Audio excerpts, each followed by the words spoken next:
Was it used where you... Yeah, it was None Good Left, actually, which was incredibly generous, and it is a very good GPU.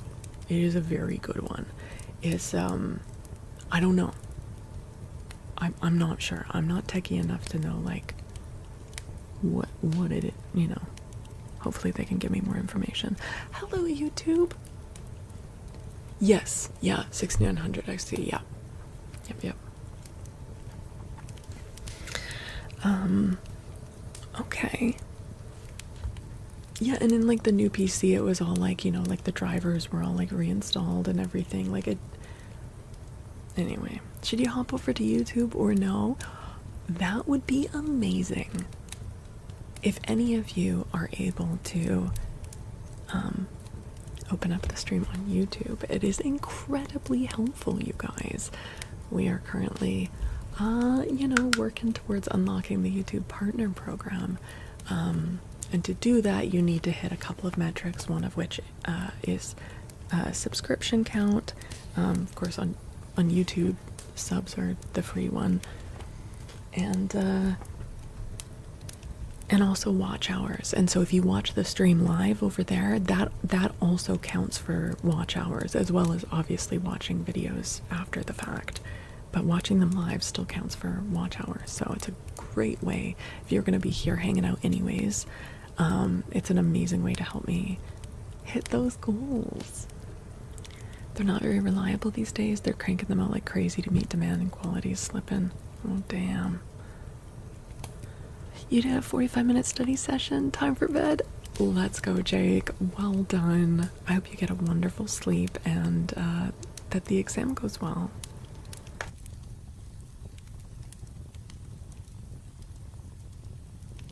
Okay, just switching my microphone settings. And let me open up the YouTube docs, the chats, I mean. There we go. And switch the chat from top chat to live chat. God, why can't it just remember these settings? YouTube, you need to get better at live streaming. Yakanono and Rayshawn and DJ Artax.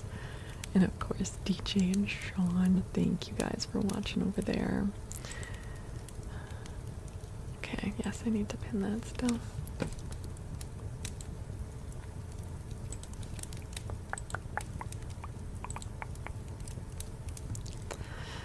Allie, hello. Hi, Allie. How's your new... Oh my god, Locato, we were just talking about that.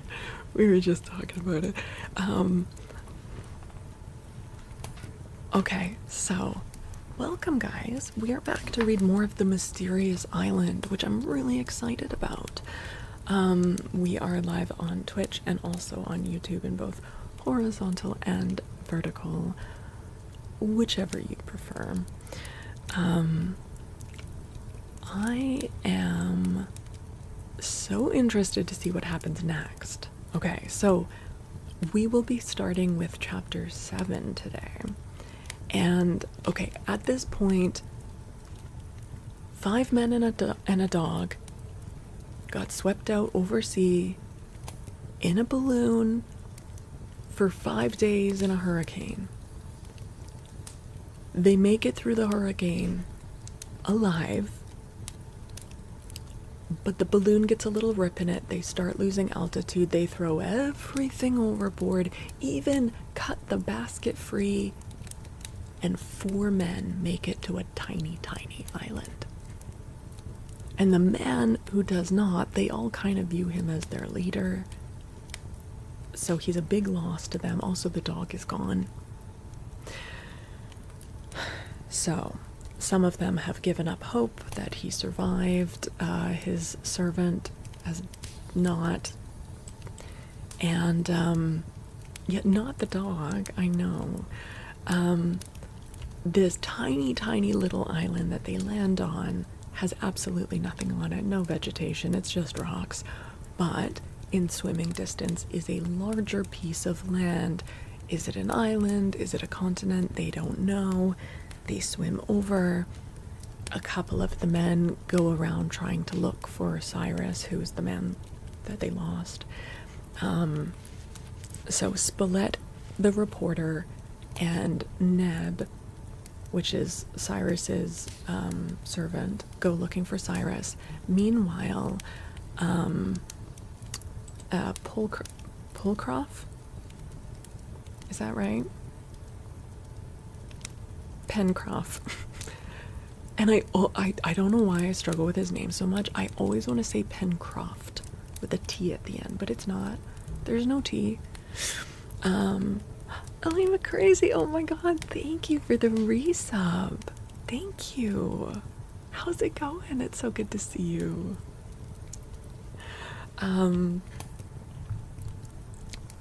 Yeah, pinned comments are at the bottom of chat now? I guess so. Yeah. For YouTube, yeah. Okay.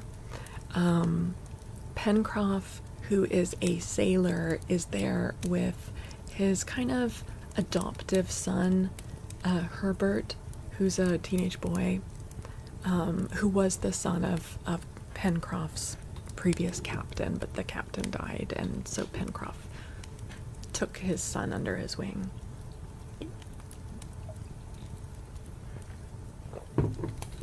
And while Spilett and Neb were looking for Cyrus, Pencroft and Herbert were making shelter and finding food, and basically they've been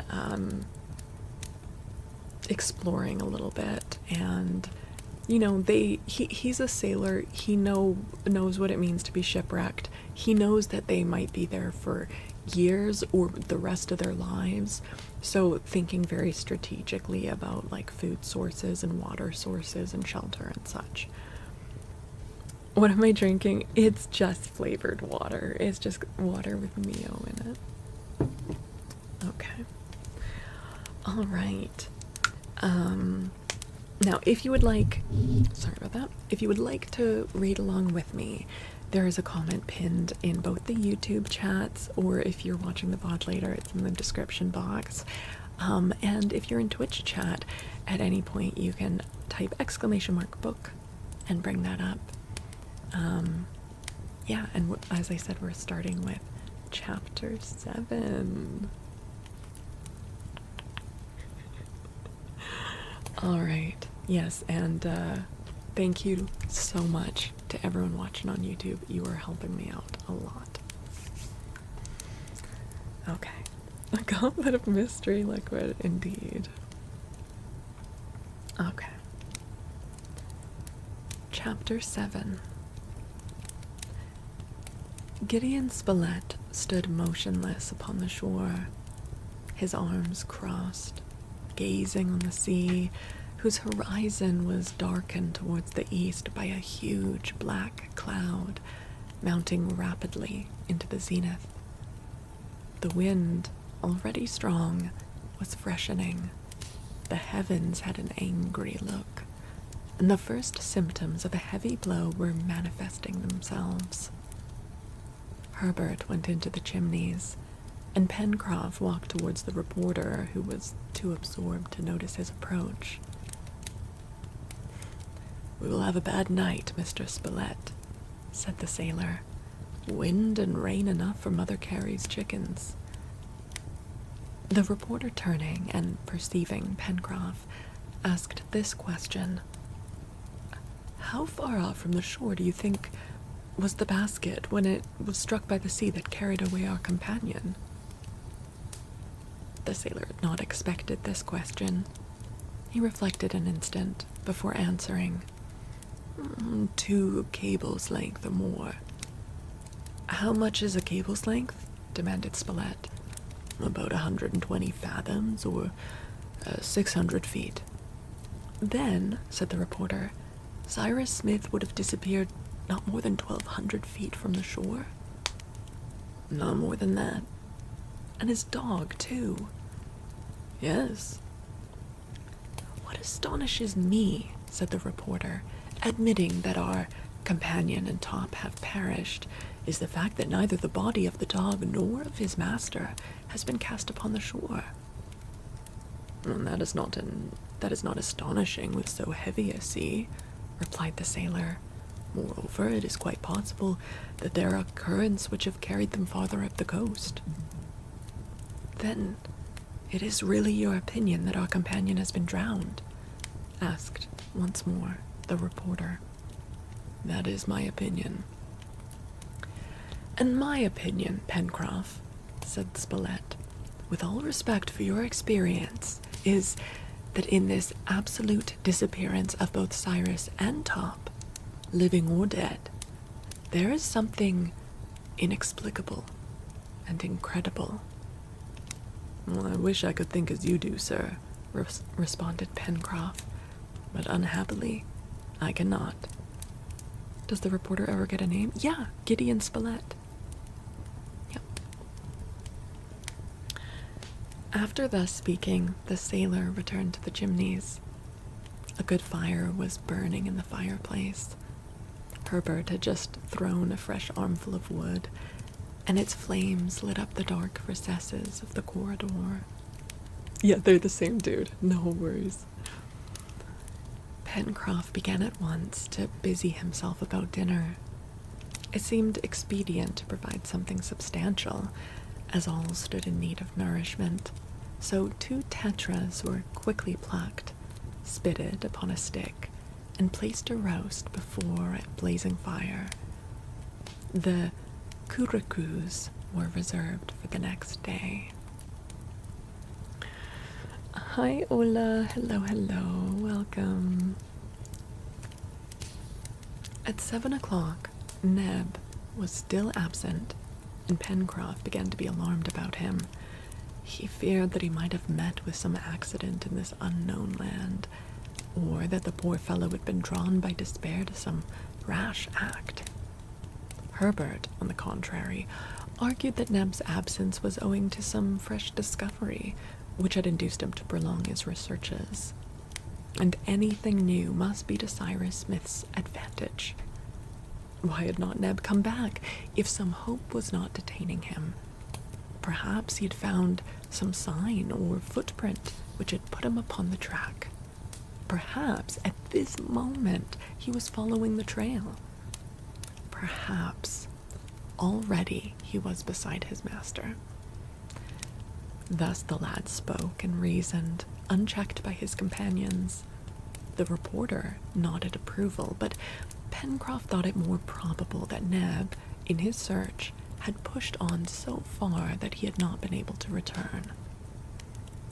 Meantime, Herbert, excited by vague presentiments, manifested a desire to go meet Neb, but Pencroff showed him that it would be useless in the darkness and storm to attempt to find traces of the man, and that the better course was to wait. If by morning Neb had not returned, Pencroff would not hesitate joining the lad in a search for him. Hi, Sinful, welcome. Gideon Spilett concurred with the sailor in his opinion that they had better remain together, and Herbert, though tearfully, gave up the project. The reporter could not help embracing the generous lad. The storm began.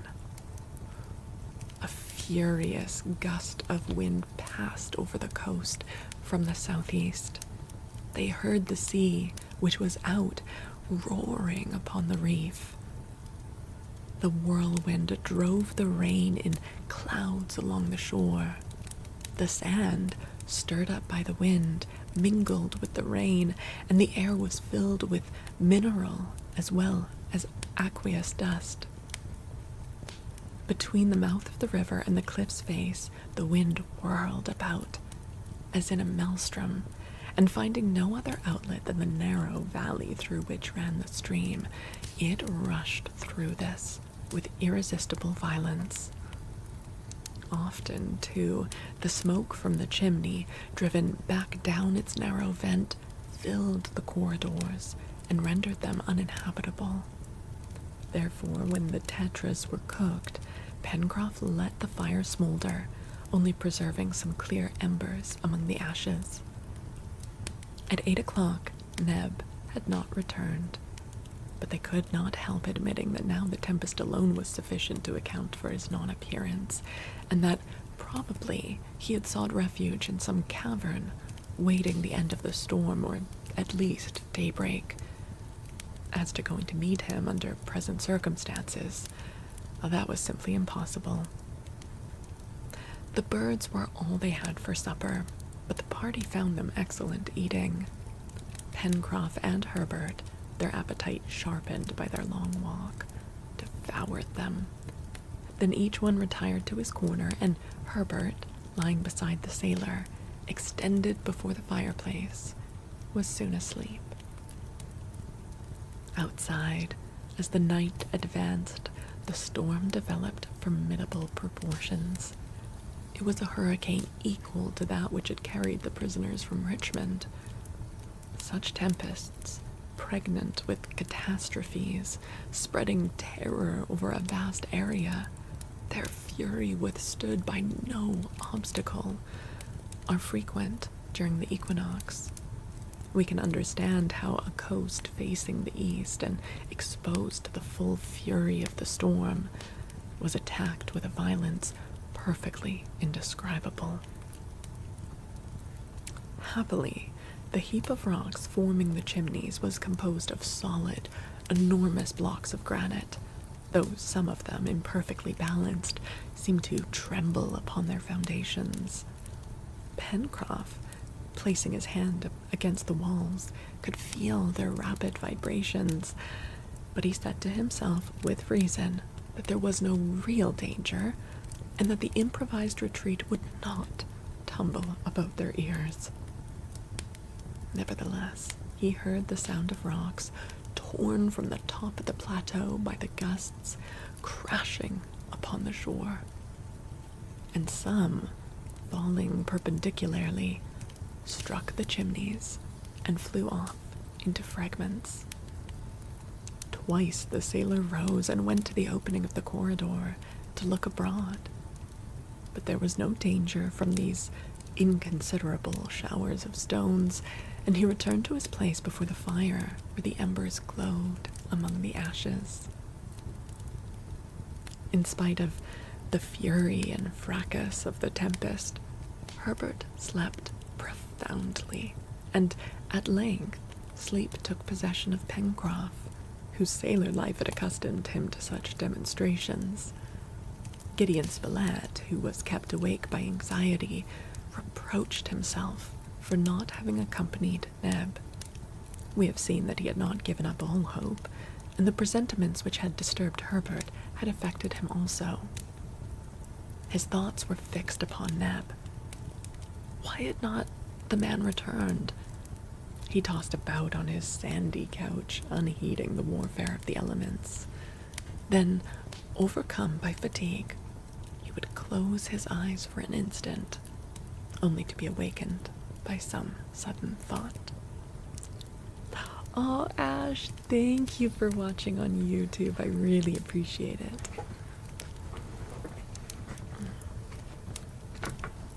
Okay. Meantime, the night advanced, and it was about 2 o'clock when Pencroff was suddenly aroused from a deep sleep by finding himself vigorously shaken. "What's the matter?" he cried, rousing and collecting himself with the quickness peculiar to sailors. The reporter was bending over him and saying, "Listen, Pencroff, listen." The sailor listened, but could hear no sounds other than those caused by the gusts. "It is the wind," he said. "No," answered Spilett, listening again. "I think I heard—" "What?" "The barking of a dog." "A dog?" cried Pencroff, springing to his feet. "Yes, the barking." "Oh, impossible," answered the sailor. "How? In the roarings of the tempest." "Wait! Listen," said the reporter. Pencroff listened most attentively, and at length, during a lull, he thought he caught the sound of distant barking. "Is it?" asked the reporter, squeezing the sailor's hand. Yes, yes, said Pencroff. It is Top! It is Top! Cried Herbert, who had just wakened, and the three rushed to the entrance of the chimneys. Hi, Indy J, hello. And Melissa, hi Melissa. They had great difficulty in getting out, as the wind drove against them with fury. But at last, they succeeded, and then they were obliged to steady themselves against the rocks. They were unable to speak, but they looked about them. The darkness was absolute. Sea, sky, earth were one intense blackness. It seemed as if there was not one particle of light diffused in the atmosphere. For some moments, the reporter and his two companions stood in this place, beset by the gusts, drenched by the rain, blinded by the sand. Then again, in the hush of the storm, they heard, far away, the barking of a dog. This must be Top. But was he alone or accompanied? Probably alone, for if Neb had been with him, the man would have hastened at once to the chimneys. The sailor pressed the reporter's hand in a manner signifying that he was to remain without, and then, returning to the corridor, emerged a moment later with a lighted faggot, which he threw into the darkness, at the same time whistling shrilly.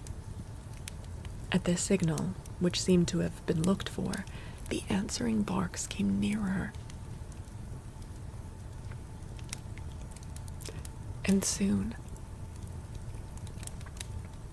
a dog bounded into the corridor, followed by the three companions. An armful of wood was thrown upon the coals, brightly lighting up the passage. "It is Top!" cried Herbert. It was indeed Top, a magnificent Anglo-Norman, uniting in the cross of the two breeds those qualities, swiftness of foot and keenness of scent, indispensable in coursing dogs. But he was alone. Neither his master nor Neb accompanied him.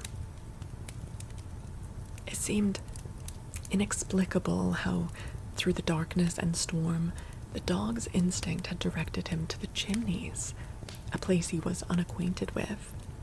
But still more unaccountable was the fact that he was neither fatigued, nor exhausted, nor soiled with mud or sand. Herbert had drawn him towards him, patting his head, and the dog rubbed his neck against the lad's hands. This book makes you hungry for exotic birds and fish. Yes, the dog survives. Honestly, the dog, like, I know that they've said, like, Cyrus was, like, kind of the worst man to lose because he's an engineer and he's very clever at, like, constructing things and everything. The dog was also one of the worst of the crew to lose. The dog can now maybe help them still try to find Cyrus, you know, like, and also for hunting. Hi, Squishbat.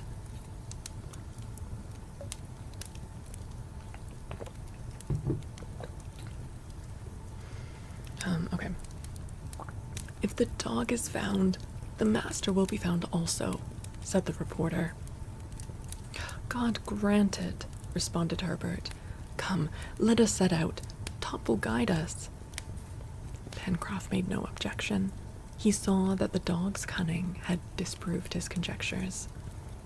Let us set out at once, he said, and covering the fire so that it could be relighted on their return, and preceded by the dog, who seemed to invite their departure, the sailor, having gathered up the remnants of the supper, followed by the reporter and Herbert, rushed into the darkness.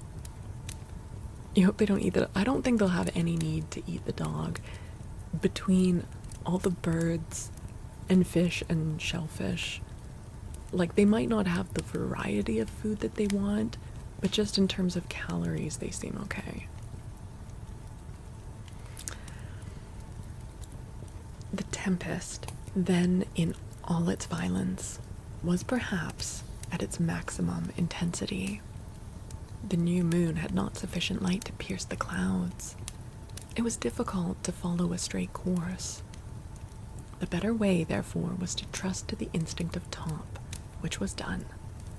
The reporter and the lad walked behind the dog, and the sailor followed after. To speak was impossible. The rain, dispersed by the wind, was not heavy, but the strength of the storm was terrible.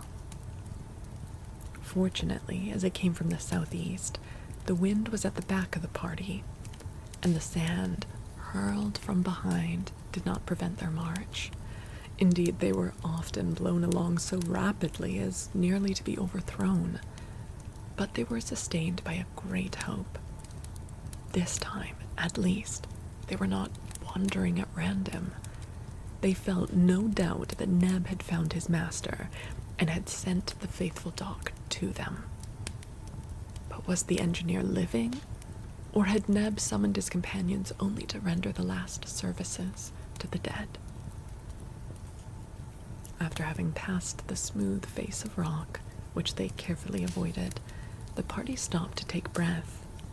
The angle of the cliff sheltered them from the wind, and they could breathe freely after this tramp, or rather race, of a quarter of an hour. They were now able to hear themselves speak, and the lad, having pronounced the name of Smith, the dog seemed to say by his glad barking that his master was safe. "Saved? He is saved, isn't he, Top?" repeated the boy, and the dog barked his answer. It was 2:30 when the march was resumed. The sea began to rise, and this, which was a spring tide backed up by the wind, threatened to be very high. The tremendous breakers thundered against the reef, assailing it so violently as probably to pass completely over the islet, which was invisible. The coast was no longer sheltered by this long breakwater, but was exposed to the full fury of the open sea. After the party were clear of the precipice, the storm attacked them again with fury. Crouching with backs to the wind, they followed Top, who never hesitated in his course. Mounting towards the north, they had upon their right the endless line of breakers, deafening them with its thunders, and upon their left, a region buried in darkness. One thing was certain, that they were upon an open plain, as the wind rushed over them without rebounding as it had done from the granite cliffs. By 4 o'clock, they estimated the distance traveled as 8 miles.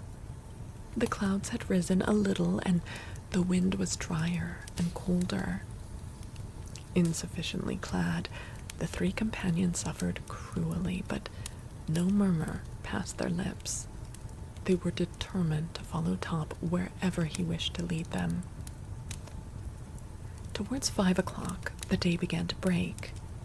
At first, overhead, where some gray shadowings bordered the clouds, and presently, under a dark band, a bright streak of light sharply defined the sea horizon. The crests of the billows shone with a yellow light, and the foam revealed its whiteness. At the same time, on the left, the hilly parts of the shores were confusedly defined in gray outlines upon the blackness of the night. At 6 o'clock, it was daylight. The clouds sped rapidly overhead. The sailor and his companions were some 6 miles from the Chimneys, following a very flat shore, bordered in the offing by a reef of rocks whose surface only was visible above the high tide. On the left, the country sloped up into downs bristling with thistles, giving a forbidding aspect to the vast sandy region. The shore was low and offered no other resistance to the ocean than an irregular chain of hillocks. Here and there was a tree, leaning its trunks and branches towards the west. Far behind, to the southwest, extended the borders of the forest. At this moment, Top gave unequivocal signs of excitement. He ran ahead, returned, and seemed to try to hurry them on. The dog had left the coast, and, guided by his wonderful instinct, without any hesitation, had gone among the downs. They followed him through a region absolutely devoid of life. The border of the downs, itself large, was composed of hills and hillocks, unevenly scattered here and there. It was like a little Switzerland of sand, and nothing but a dog's astonishing instinct could find the way.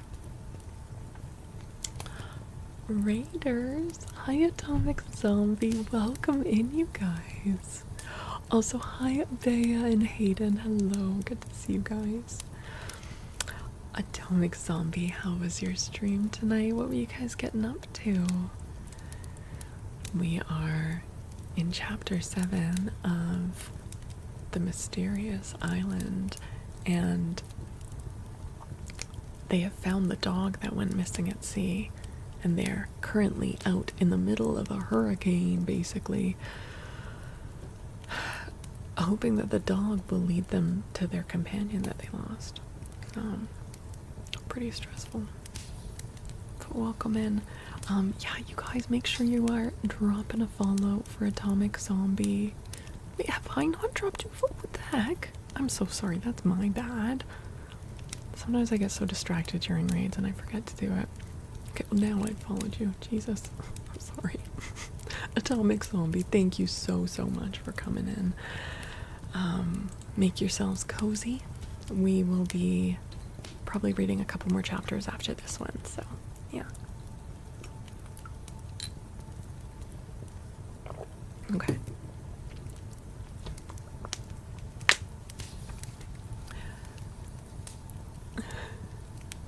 Oh, well, wonderful. Well, it's lovely to see you. What you drinking? It's just flavored water. Just flavored water. 5 minutes after leaving the shore, the reporter and his companions reached a sort of hollow formed in the back of a high down, before which Top stopped with a loud bark. The three entered the cave. Neb was there, kneeling beside a body extended upon a bed of grass. It was the body of Cyrus Smith. End of chapter. Well, that's kind of inconclusive wording. Is the body dead or alive? Artax. Oh my god, Artax, thank you for the 1,000 biddies. Thank you. And none good for the mega moat.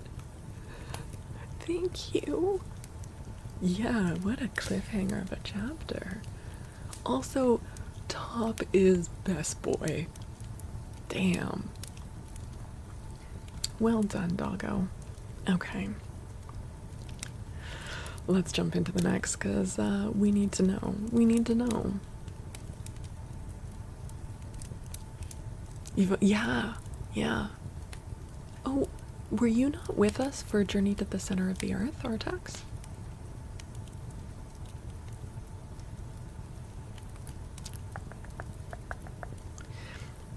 Chapter 8. Neb did not move.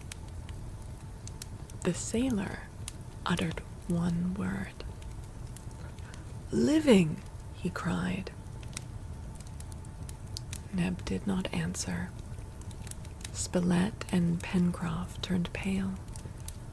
Herbert, clasping his hands, stood motionless. But it was evident that the poor man, overcome by grief, had neither seen his companions nor heard the voice of the sailor. The reporter knelt down beside the motionless body and, having opened the clothing, pressed his ear to the chest of the engineer. A minute, which seemed an age, passed. I think that's supposed to say during. During which he tried to detect some movement of the heart. Neb raised up a little and looked on as if in a trance. Overcome by exhaustion, prostrated by grief, the poor fellow was hardly recognizable. He believed his master dead. Gideon Spilett, after a long and attentive examination, rose up. "He lives," he said. Pencroff, in his turn, knelt down beside Cyrus Smith. He also detected some heartbeats and a slight breath issuing from the lips of the engineer. Herbert, at a word from the reporter, hurried off in search of water. 100 paces off, he found a clear brook, swollen by the late rains and filtered by the sand. But there was nothing, not even a shell in which to carry the water, so the lad had to content himself with soaking his handkerchief in the stream and hastened back with it to the cave. Happily, the handkerchief held sufficient for Spilett's purpose, which was simply to moisten the lips of the engineer. The drops of fresh water produced an instantaneous effect. A sigh escaped from the breast of Smith, and it seemed as if he attempted to speak. "We shall save him," said the reporter. Neb took heart at these words. He removed the clothing from his master to see if his body was anywhere wounded, but neither on his head, nor body, nor limbs was there a bruise or even a scratch, an astonishing circumstance, since he must have been tossed about among the rocks. Even his hands were uninjured, and it was difficult to explain how the engineer should exhibit no mark of the efforts which he must have made in getting over the reef. But the explanation of this circumstance would come later, when Cyrus Smith could speak. At present it was necessary to restore his consciousness, and it was probable that this result could be accomplished by friction. For this purpose they made use of the sailor's pea jacket. The engineer, warmed by this rude rubbing, moved his arms slightly, and his breathing began to be more regular. He was dying from exhaustion, and doubtless, had not the reporter and his companions arrived, it would have been all over with Cyrus Smith. In this case, when they're saying rude, it doesn't mean impolite, but rather like more basic and makeshift. Can't Spilett without bucket. Nexus. Oh, have a good night, Nexus.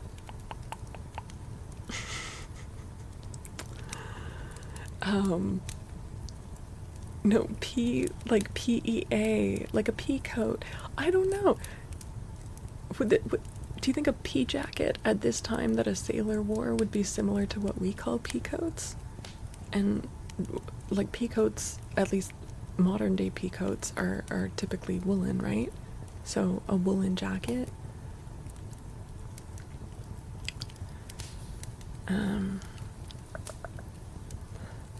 You thought he was dead? Asked the sailor. Yes, I thought so, answered Neb. And if Top had not found you and brought you back, I would have buried my master and died beside him. The engineer had had a narrow escape. Then Neb told them what had happened. The day before, after having left the Chimneys at daybreak, he had followed along the coast in a direction due north until he reached that part of the beach which he had already visited. There, though, as he said, without hope of success, he searched the shore, the rocks, the sand, for any marks that could guide him, examining most carefully that part which was above high water mark, as below that point the ebb and flow of the tide would have effaced all traces. he did not hope to find his master living. It was the discovery of the body which he sought, that he might bury it with his own hands. He searched a long time without success. It seemed as if nothing human had ever been upon that desolate shore. Of the millions of shellfish lying out of reach of the tide, not a shell was broken. There was no sign of a landing having ever been made there. The man then decided to continue some miles further up the coast.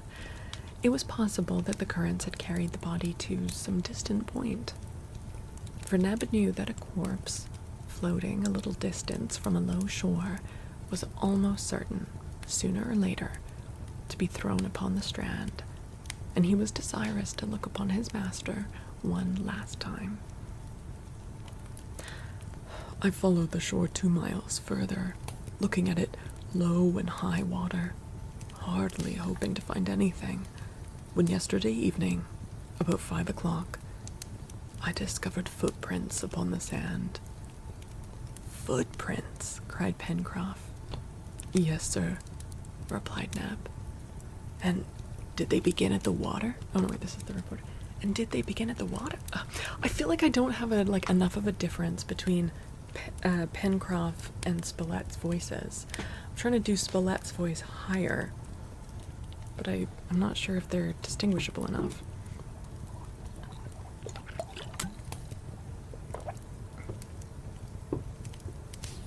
Okay, Ola, have a good night. Geist face, good to see you. I'm doing alright. How are you doing? Give him a lisp? Well, how should I... What kind of voice should he have? Because I gave Pencroff this really rough voice, and I gave Neb a low voice. And Herbert's a young guy. And then I thought Pencroff could have like a higher pitch voice, but I feel like that's a little too close to Pencroff, which is just here. You know? But I feel like if I don't put rasp in Spilett's voice and it's just higher, he'll just sound like a woman.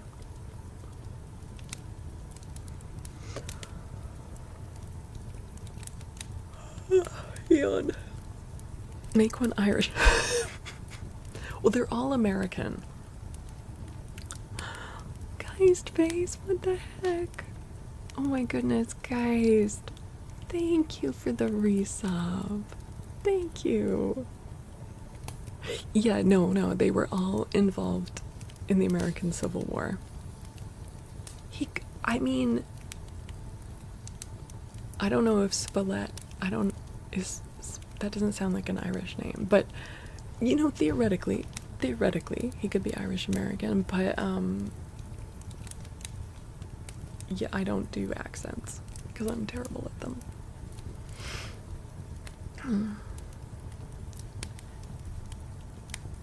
I could just try to do a less rasp, but just a middle tone voice up here. What do we think? No, that was more Cyrus's voice. Cyrus just had the dude voice.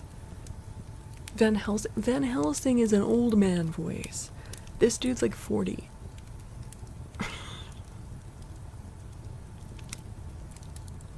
He can't be Van Helsing.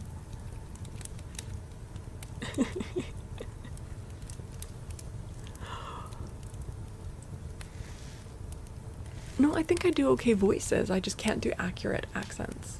Like, you can't just be like, do a Scottish accent, and then I can't just like do a Scottish accent, you know?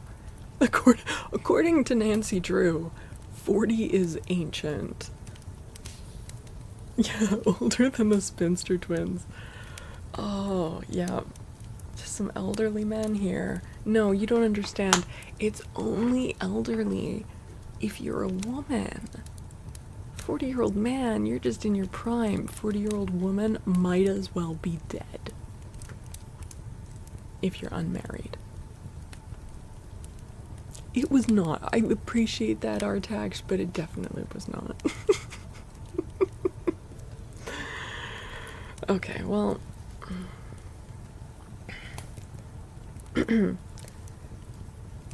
And did they begin at the water? Demanded the reporter. No, answered Neb. Above the high water mark. Below that, the tide had washed out the others.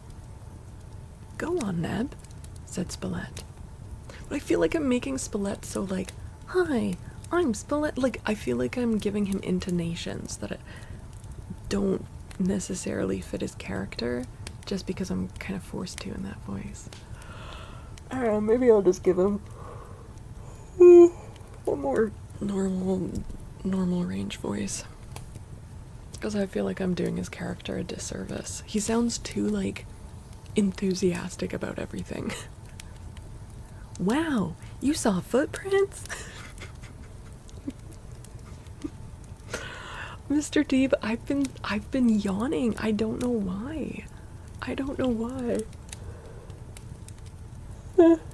I'm really sorry though. If I'm not trying to give you guys contagious yawns. Okay.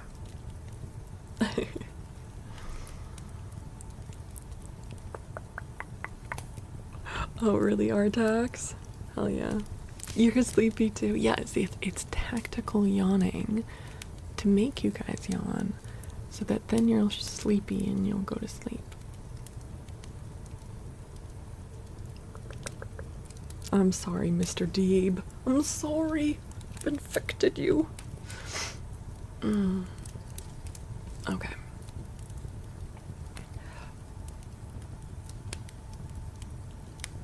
And did they begin at the water? Demanded the reporter. No, answered Neb. Above the high water mark. Below that, the tide had washed out the others. Go on, Neb, said Spilett.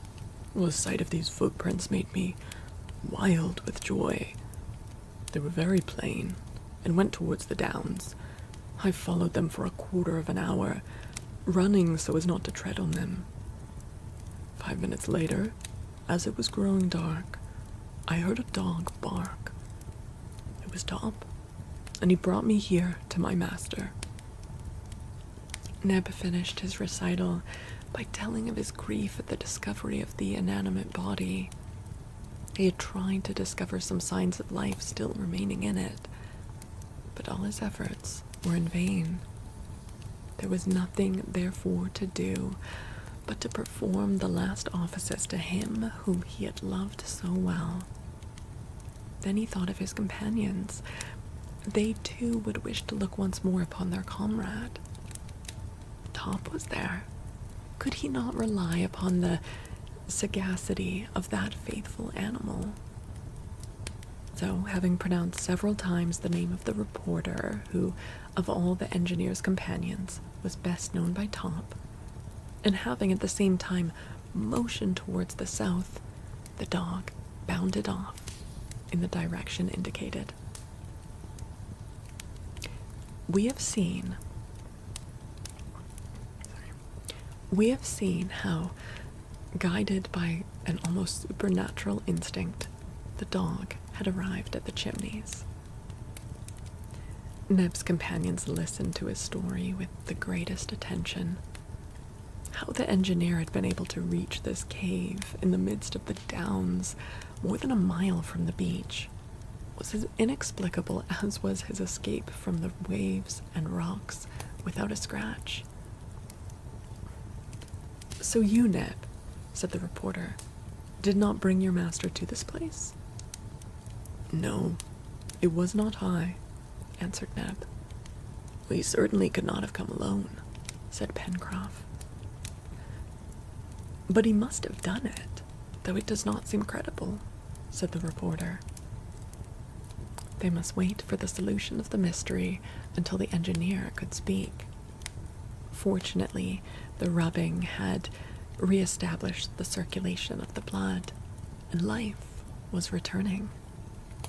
Smith moved his arm again, then his head, and a second time some incoherent words escaped his lips. Neb, leaning over him, spoke, but the engineer seemed not to speak, and his eyes remained closed. Life was revealing itself by movement, but consciousness had not yet returned. Pencroff had, unfortunately, forgotten to bring the burnt linen, which could have been ignited with a couple of flints, and without it, they had no means of making a fire. The pockets of the engineer were empty of everything but his watch. It was therefore the unanimous opinion that Cyrus Smith must be carried to the Chimneys as soon as possible. Meantime, the attention lavished on the engineer restored him to consciousness sooner than could have been hoped. The moistening of his lips had revived him, and Pencroff conceived the idea of mixing some of the juice of the tetras with water. Herbert ran back to the shore and brought back 2 large shells, and the sailor made a mixture which they introduced between the lips of the engineer, who swallowed it with avidity. His eyes opened. Neb and the reporter were leaning over him. "My master! My master!" cried Neb. The engineer heard him. He recognized Neb and his companions, and his hand gently pressed theirs. Again he spoke some words, doubtless the same which he had before uttered, and which indicated that some thoughts were troubling him. This time the words were understood. "Island or continent," he murmured. "What the devil do we care?" cried Pencroff, unable to restrain the exclamation. "Now that you are alive, sir. Island or continent, we'll find that out later." The engineer made a motion in the affirmative, and then seemed to sleep. "Hi, Nick. Welcome in." Hello.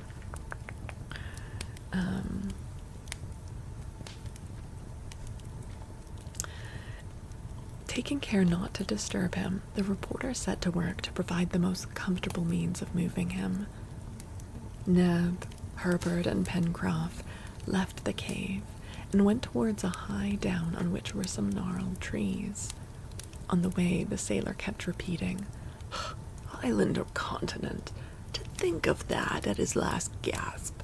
What a man!" Having reached the top of the down, Pencroff and his companions tore off the main branches from a tree, a sort of sea pine, sickly and stunted, and with these branches they constructed a litter which they covered with leaves and grass. This work occupied some little time, and it was 10 o'clock when the 3 returned to Smith and Spilett. The engineer had just wakened from the sleep, or rather stupor, in which they had found him. The color had come back to his lips, which had been pale as death. He raised himself slightly and looked about, as if questioning where he was. "Can you listen to me without being tired, Cyrus?" asked the reporter. "Yes," responded the engineer. I think, said the sailor, "that Mr. Smith can listen better after having taken some more of this tetra jelly. It is really tetra, sir," he continued, as he gave him some of the mixture, to which he had this time added some of the meat of the bird. So I guess at first it sounds like they maybe put like meat juice in the water, or like gelatin. It probably didn't taste great, but that's a good idea. Hi Rahul. Hi Ty. Poe is wonderful. We read Poe every year. I think there's a tiny bit of Poe on this channel, but I still have to upload some of her past readings. Not Tetris. Tetras. Which I'd never heard of, but I guess is a type of bird. So. Cyrus Smith swallowed these bits of tetra, and the remainder was eaten by his companions, who were suffering from hunger and who found the repast light enough. "Well," said the sailor, "there are victuals waiting for us at the Chimneys. If you must know, Mr. Smith, that to the south of here we have a house with rooms and beds and fireplace, and in the pantry, dozens of birds, which our Herbert calls curricues. Your litter is ready, and whenever you feel strong enough, we will carry you to our house." "Thanks, my friend," replied the engineer. "In an hour or two, we will go. And now, Spilett, continue." The reporter related everything that had happened, recounting the events unknown to Smith, the last plunge of the balloon, the landing upon this unknown shore, its deserted appearance, the discovery of the chimneys, the search for the engineer, the devotion of Neb, and what they owed to Top's intelligence, etc. "But," said Smith in a feeble voice, "you did not pick me up on the beach?" "No," replied the reporter. "And it was not you who brought me to this hollow?" "No." "How far is this place from the reef?" "At least half a mile," replied Pencroff. "And if you are astonished, we are equally surprised to find you here." "It is indeed singular," said the engineer, who was gradually reviving and taking interest in these details. "But," asked the sailor, "cannot you remember anything that happened after you were washed away by that heavy sea?" Cyrus tried to think, but he remembered little. The wave had swept him from the net of the balloon, and at first he had sunk several fathoms. Coming up to the surface, he was conscious in the half-light of something struggling beside him. It was Top, who had sprung to his rescue.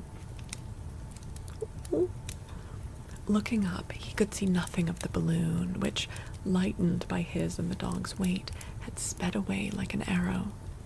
He found himself in the midst of the tumultuous sea, more than half a mile from shore. He swam vigorously against the waves, and Top sustained him by his garments. But a strong current seized him, carrying him to the north, and after struggling for half an hour, he sank, dragging the dog with him into the abyss. From that moment to the instant of his finding himself in the arms of his friends, he remembered nothing. "Nevertheless," said Pencroff, "you must have been cast upon the shore, and had strength enough to walk to this place, since Neb found your tracks." "Yes, that must be so," answered the engineer reflectively. "And you've not seen any traces of inhabitants upon the shore?" "Not a sign," answered the reporter. "Moreover, if by some chance someone had rescued you from the waves, why should he then have abandoned you?" "You are right, my dear Spilett. Tell me, Neb," inquired the engineer, turning towards his servant. "It was not you. You could not have been in a trance, during which—" "No, that's absurd. Do any of the footprints still remain?" "Yes, master," replied Neb. "There are some at the entrance, back of this mound, in a place sheltered from the wind and rain, but the others have been obliterated by the storm." "Pencroff," said Cyrus, "will you take my shoes and see if they fit those footprints exactly?" The sailor did as he had been asked. He and Herbert, guided by Neb, went to where the marks were, and in their absence, Smith said to the reporter, "That is a thing passing belief." "Inexplicable indeed," answered the other. "But do not dwell upon it at present, my dear Spilett. We will talk of it hereafter." At this moment the others returned. All doubt was set at rest. The shoes of the engineer fitted the tracks exactly. Therefore, it must have been Smith himself who had walked over the sand. "So," he said, "I was the one in a trance, and not Neb. I must have walked like a somnambulist, without consciousness, and Top's instinct brought me here after he rescued me from the waves. Here, Top. Come here, Dog." The splendid animal sprang, barking, to his master, and caresses were lavished upon him. It was agreed that there was no other way to account for the rescue than by giving Top the credit of it. Banana, thank you for the gift sub to 3 Goblins in a Trench Coat. Thank you so much, Mr. Banana Peel.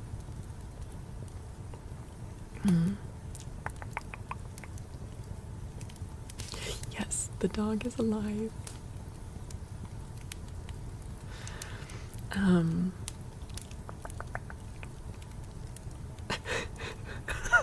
Sierra.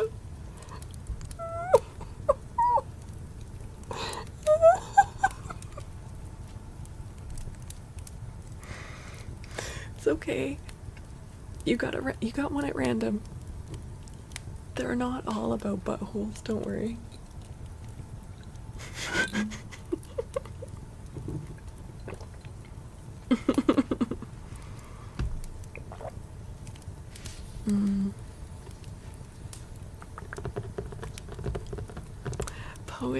Poe is so talented. Yeah. He is wonderful. Is it more his style of writing, or do you like kind of gothic content in general? And are you more a fan of his fiction or his poetry, I wonder? Okay. Pardon me. Okay. Towards noon, Pencroff, having asked Smith if he felt strong enough to be carried, the latter, for answer, by an effort which showed his strength of will, rose to his feet. But if he had not leaned upon the sailor, he would have fallen. "Capital," said Pencroff. "Summon the engineer's carriage." The litter was brought. The cross branches had been covered with moss and grass, and when Smith was laid upon it, they walked towards the coast, Neb and the sailor carrying him. 8 miles had to be traveled, and as they could move but slowly and would probably have to make frequent rests, it would take 6 hours or more to reach the Chimneys. The wind was still strong, but fortunately it had ceased raining. From his couch, the engineer, leaning upon his arm, observed the coast, especially the part opposite the sea. He examined it without comment, but undoubtedly the aspect of this country, its contour, its forests and diverse products, were noted in his mind. But after 2 hours, fatigue overcame him, and he slept upon the litter. At 5:30, the little party reached the precipice, and soon after were before the Chimneys. Stopping here, the litter was placed upon the sand without disturbing the slumber of the engineer. Pencroff saw, to his surprise, that the terrible storm of the day before had altered the aspect of the place. Rocks had been displaced. Great fragments were strewn over the sand, and a thick carpet of several kinds of seaweed covered all the shore. It was plain that the sea, sweeping over the isle, had reached the base of the enormous granite curtain. They should be eating the seaweed. Seaweed's so good for you. And yummy. Hey, Buddha. What's up?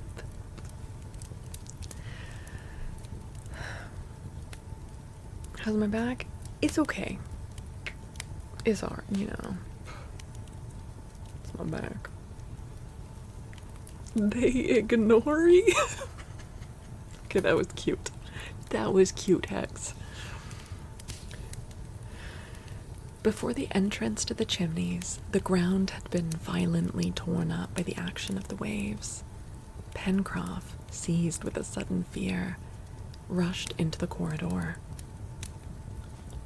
Returning a moment later, he stood motionless, looking at his comrades.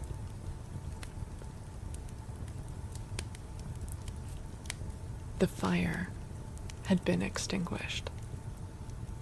The drowned cinders were nothing but mud. The charred linen, which was to serve them for tinder, had gone. The sea had penetrated every recess of the corridor, and everything was overthrown, everything was destroyed within the chimneys. End of chapter. Dang. That's bad. Have they searched Cyrus's clothes, though? Maybe he has a match on him. Or, being an engineer, maybe he knows how to make fire without one. Yeah, should have stayed in the cave. He only had a watch. Cyrus? They took off all his clothes to give him a little frottage in the cave. Sorry. To restore circulation with Pencroff's pea jacket. Some rude rubbing. Hi, bitch. You're still not banned here? What do you mean? Penetrated by the sea. Hi, Cricket. Thank you for the follow. Hi, Non and Non. How are you doing? Should I have banned you, Fitch? Did you do something new? Is there anything I need to know about?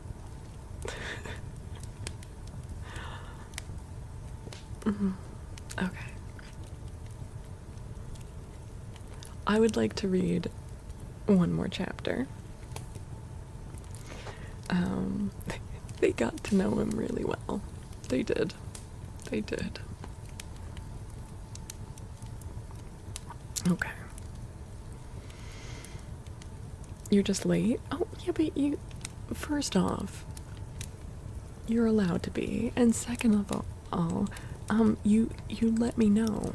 I honestly didn't expect you to show up at all, so.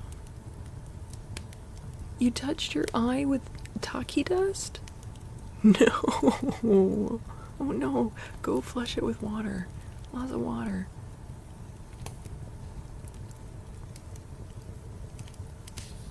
Can you imagine if I just banned my mods for being late? That's crazy. You can leave. You can. Bro, I never hold you hostage. I mean, if you stop coming to stream altogether, I'd probably have a conversation about, like, whether it makes sense for you to still keep being a moderator, but it would be a kind and friendly conversation.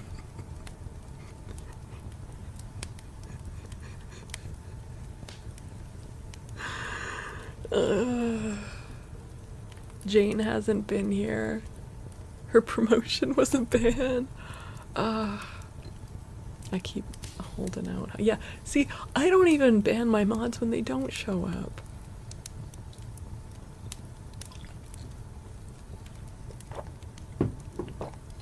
Everyone calm down. Shan't. Jane's not like gone. She got an awesome promotion at work, and we're very happy for her, but it has made it difficult for her to attend stream, and we are sad about that. Thanks for the hearts over on YouTube. Thank you, thank you. Yes, as we are between chapters, let me once again remind you, I am also live on YouTube, and your view over on YouTube is worth so much to me, man. We're trying to build up those watch hours. If anyone from Twitch is able to open up that YouTube stream, it would mean the world to me. It would mean the world to me.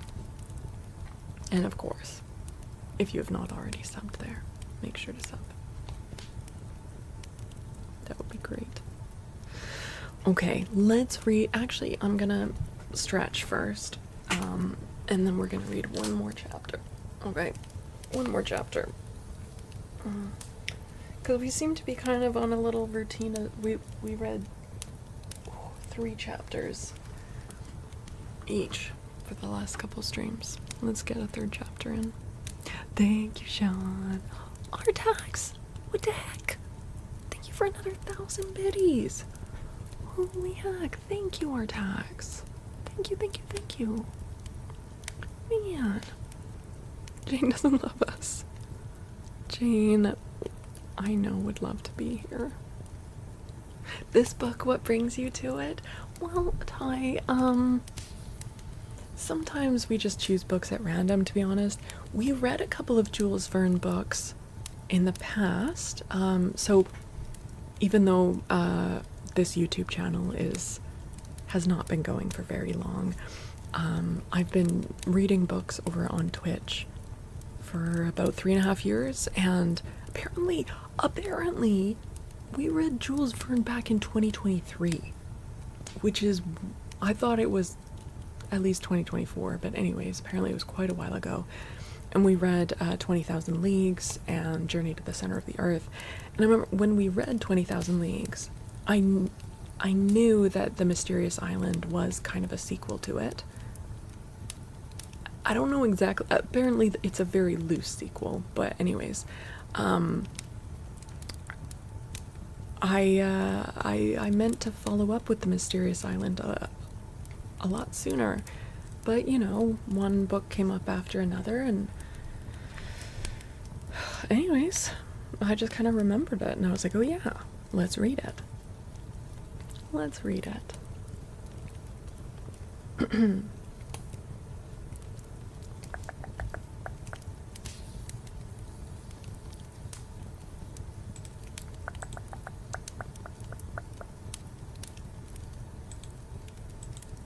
Okay.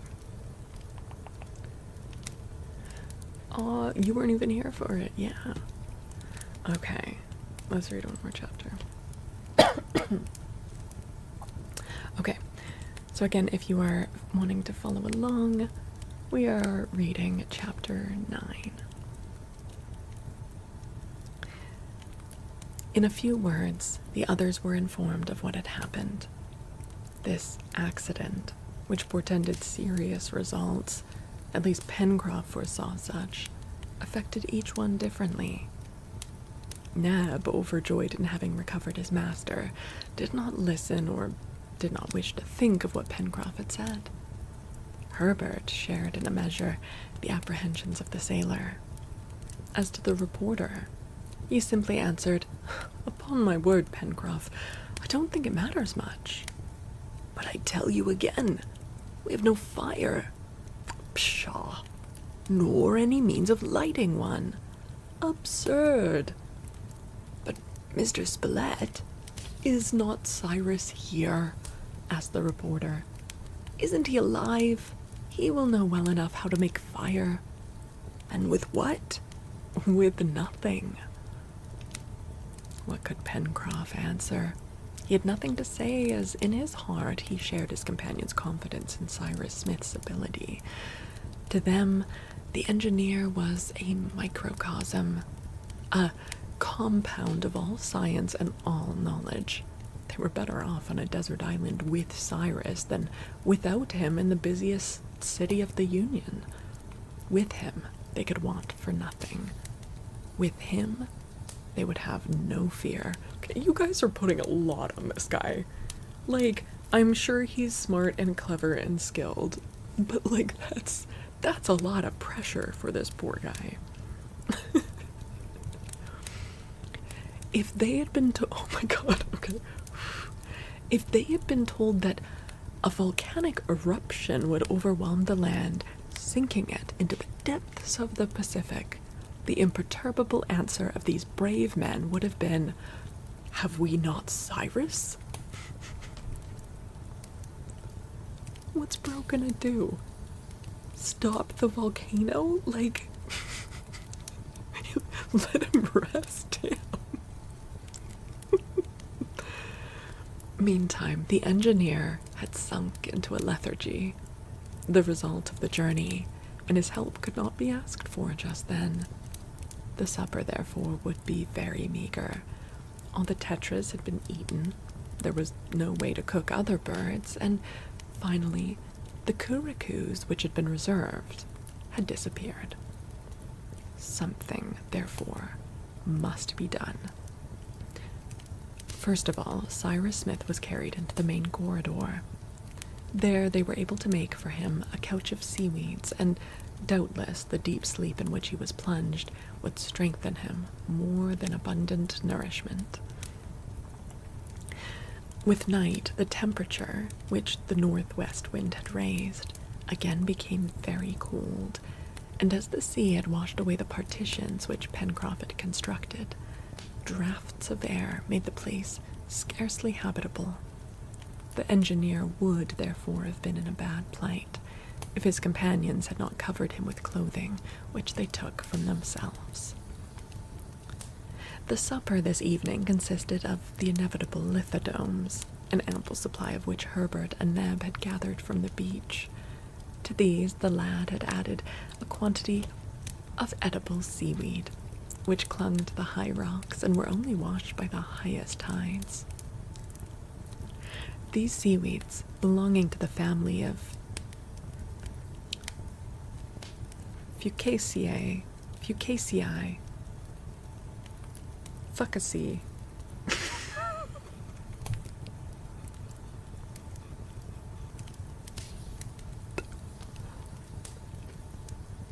I'm gonna guess Fucaceae. I don't know how to pronounce that. I'm sure it's not Fucaceae. Hold on. This is how you spell it.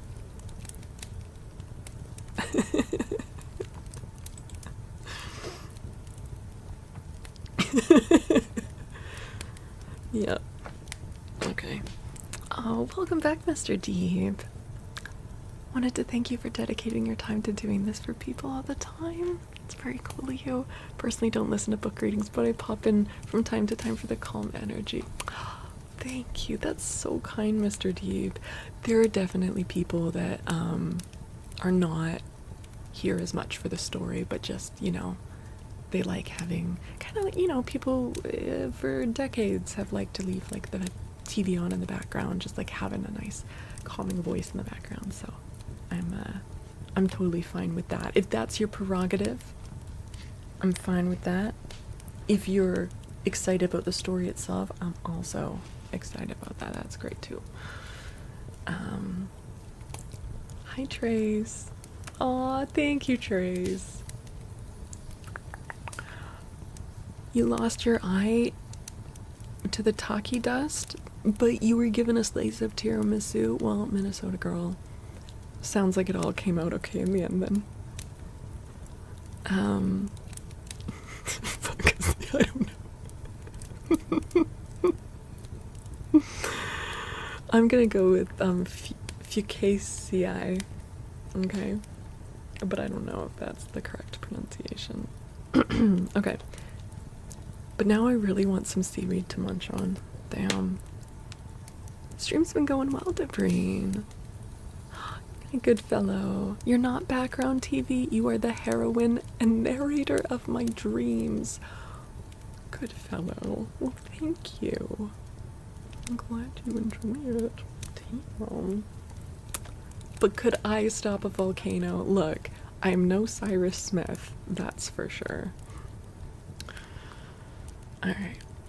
These seaweeds, belonging to the family of Fucaceae, were a species of sargassum, which, when dry, furnish a gelatinous substance full of nutritive matter, much used by the natives of the Asiatic coast. After having eaten a quantity of lithodomes, the reporter and his companions sucked some of the seaweed, which they agreed was excellent. "Nevertheless," said the sailor, "it is time for Mr. Smith to help us." Meantime, the cold became intense, and, unfortunately, they had no means of protecting themselves. the sailor, much worried, tried every possible means of procuring a fire. He had found some dry moss, and by striking 2 stones together, he obtained sparks. But the moss was not sufficiently inflammable to catch fire, nor had the sparks the strength of those struck by a steel. The operation amounted to nothing. Then Pencroff, although he had no confidence in the result, tried rubbing 2 pieces of dry wood together, after the manner of the savages. It is true that the motion of the man, if it could have been turned into heat, according to the new theory, would have heated the boiler of the steamer. But it resulted in nothing except putting him in a glow and making the wood hot. After half an hour's work, Pencroff was in a perspiration, and he threw away the wood in disgust. Why are you guys talking about steak and mayo? Are you trying to make me hungry? A gelatinous substance full of nutritive matter. Yep. Swallow that slime.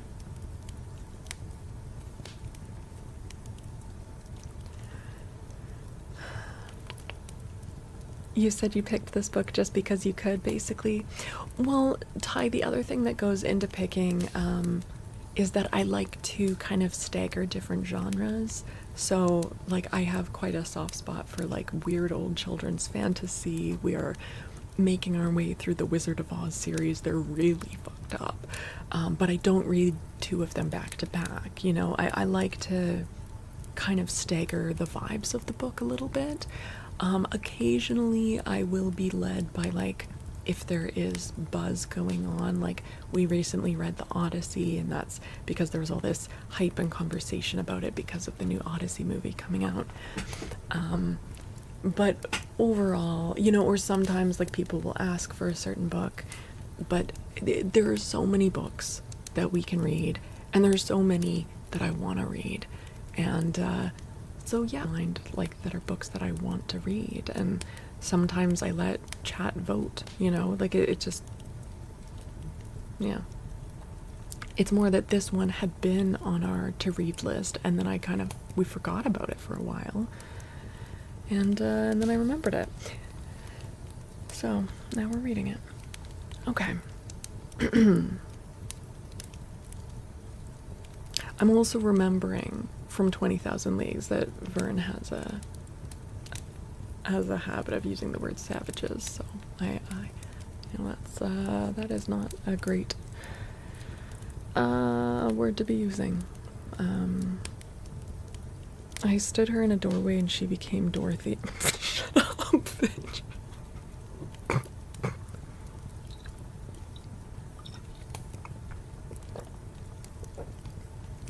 Well, sure, Ty, but any of the books that I could have chosen would have been convenient and practical because they're all available for free online.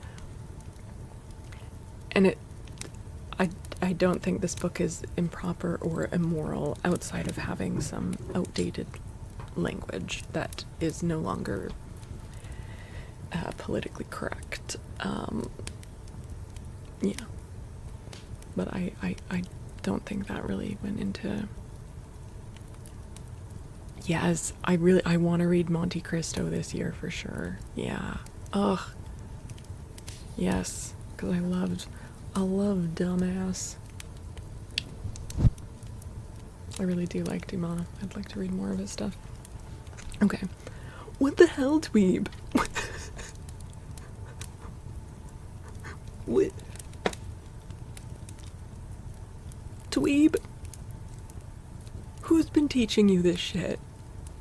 Dweeb, how long have you been? I feel like you've not... Like, who told you to say that shit to me? Was it Fidge? Is he arming you with these assaults? Not it. I don't believe you. I don't believe you.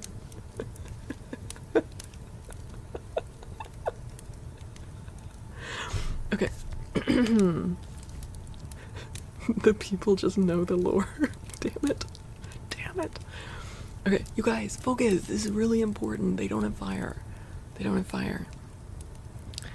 And he threw away the wood in disgust. When you can make me believe that savages make fire after that fashion, said he, it will be hot in winter. Might as well try to light my arms by rubbing them together. But the sailor was wrong to deny the feasibility of this method. The savages frequently do light wood in this way, but it requires particular kinds of wood and, moreover, the knack. And Pencroff had not this knack. I think he uses the word savage broadly to mean indigenous people from any part of the world. Now, these men are from North America, so probably they're talking about indigenous people from North America, but he also used the word savages to describe where were they in 20,000 Leagues, like in like French Polynesia or something, and he used that word to describe the people there. I think I think he just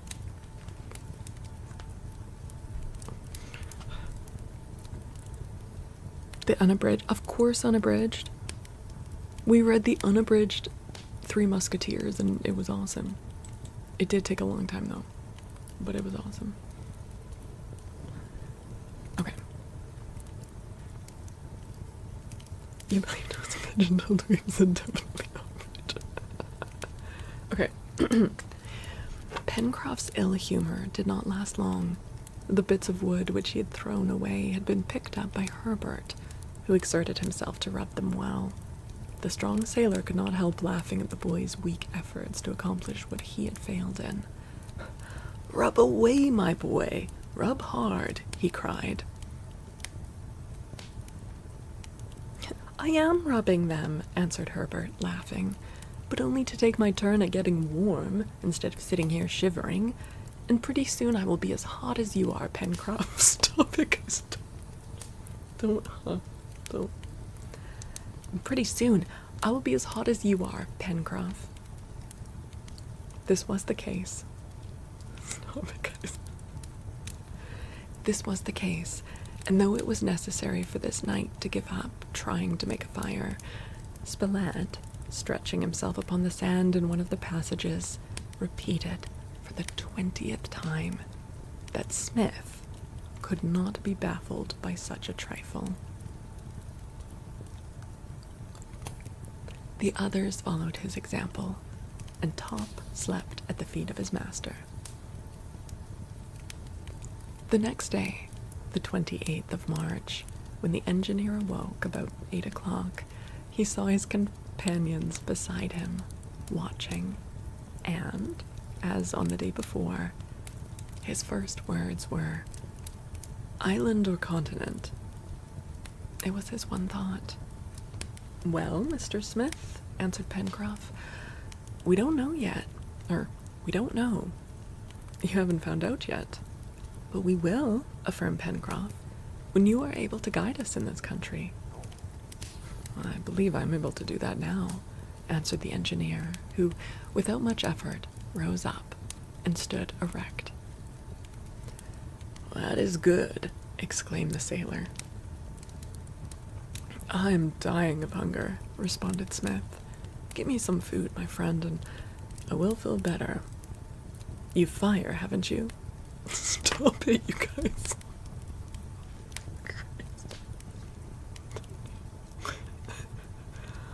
Hi, Fur. Hello. Welcome. It's nice to meet you. What can I do for you? Welcome in. Hi, Shattered Crow. Hello. And Anarchy Skywalker. Hello.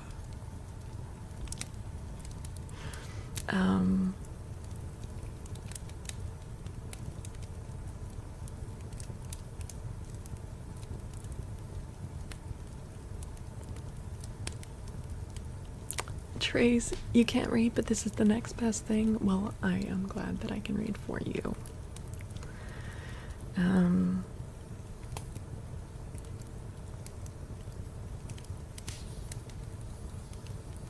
Okay, well, I feel like you're maybe overthinking it a bit, Ty, and kind of putting some judgment on it that isn't really necessary. We read what we want to read, and whatever feels the most enjoyable, and we end up reading from a wide variety of genres and different authors and getting like quite a broad taste of different storytelling styles. So I don't think that what you're saying is true or fair. Poe would never stand for this, okay? He told you that, hey? Oh, Jesus. Okay.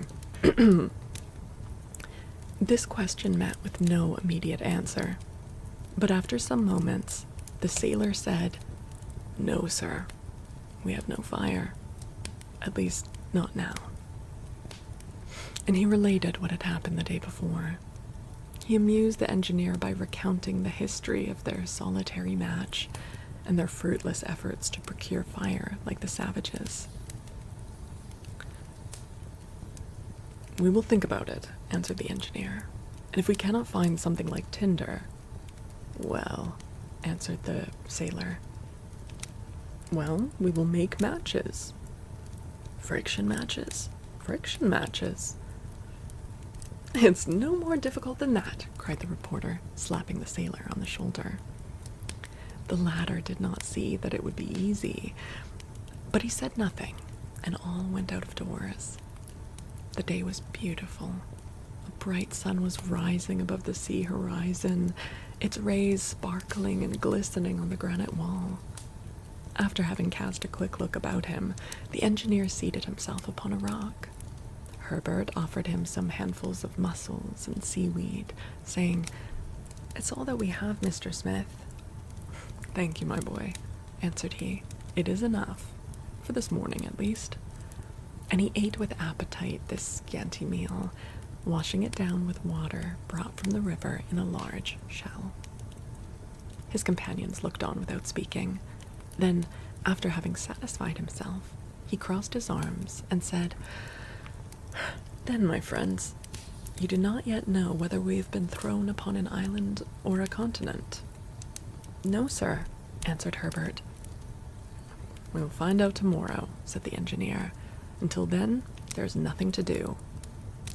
"Well, there is one thing," suggested Pencroff. "What is that?" "Some fire," replied the sailor, who thought of nothing else.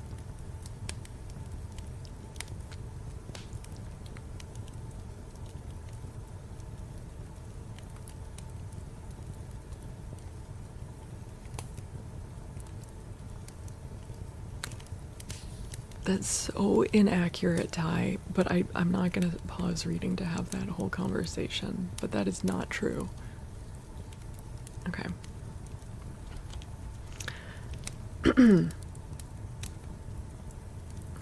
"We will have it, Pencroff," said Smith. "But when you were carrying me here yesterday, did not I see a mountain rising in the west?" "Yes," said Spilett, "quite a high one." "All right," exclaimed the engineer. "Tomorrow we will climb to its summit and determine whether this is an island or a continent. Until then, I repeat, there is nothing to do." "But there is. We want fire," cried the obstinate sailor again. "Have a little patience, Pencroff, and we will have the fire," said Spilett. The other looked at the reporter as much as to say, "If there was only you to make it, we would never taste roast meat." But he kept silent. Smith had not spoken. He seemed a little concerned about this question of fire. For some moments he remained absorbed in his own thoughts. Then he spoke as follows. "My friends, our situation is, doubtless, deplorable. Nevertheless, it is very simple.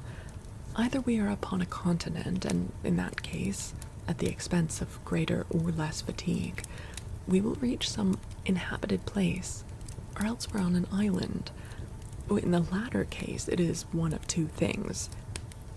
If the island is inhabited, we will get out of our difficulty by the help of the inhabitants. If it is deserted, we will get out of it by ourselves. Nothing could be plainer than that, said Pencroff.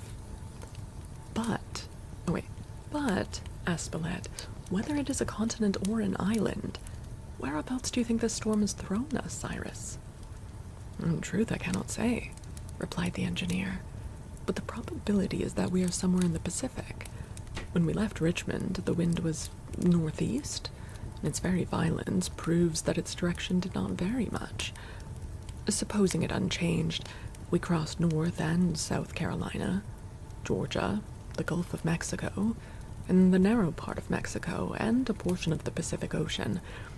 I do not estimate the distance traversed by the balloon at less than 6,000 or 7,000 miles, and even if the wind had varied a half a quarter, it would have carried us either to the Marquesas Islands or to the Low Archipelago, or, if it was stronger than I suppose, as far as New Zealand.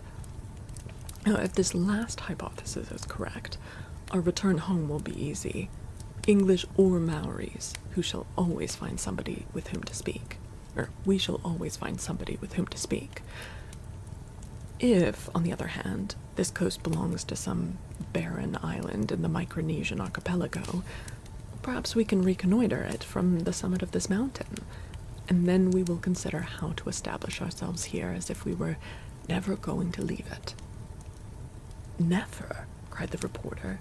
Do you say never, my dear Cyrus? Oh my God, there was a raid. Welcome in, raiders. I was in the zone, I'm sorry. Oh my goodness. Hi, Black Dragon. Thank you so much for the raid. Welcome in.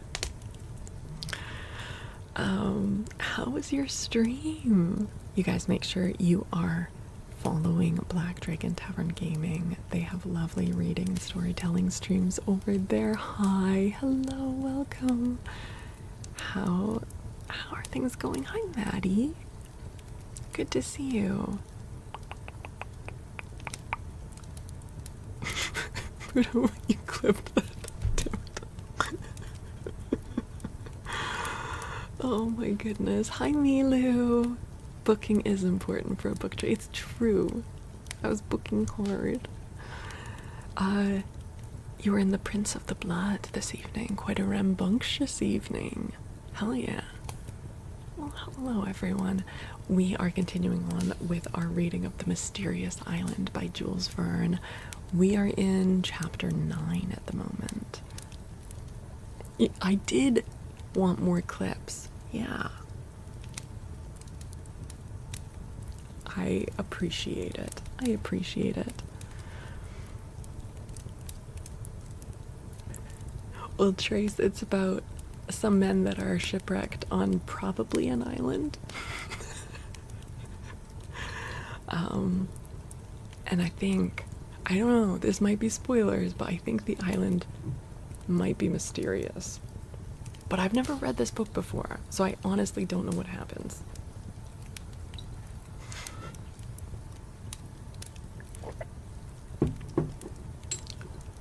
But I'm glad that you're enjoying it. I'm glad you're enjoying it, Trace. The title is spoilers. The mystery is that it's actually a continent. Somehow I doubt that it is, just based on the title. But you never know. You never know. Oh, yes, Snip. Black Dragon, I'm thinking, is it Castle coming in tonight? Thank you again so much for the raid. Really appreciate it. As always, please feel free to hang out or skedaddle out, whatever you need to do. But it's always lovely to see you guys. No, you can't add that as a quote as if I just said it. I'm gonna have to go in and edit that and say that it's from a... You can't just attribute that quote to me. That's a Jules Verne quote. I mean, I did say it, but it's because Jules Verne wrote it down. Okay. Alright, let's see what happens.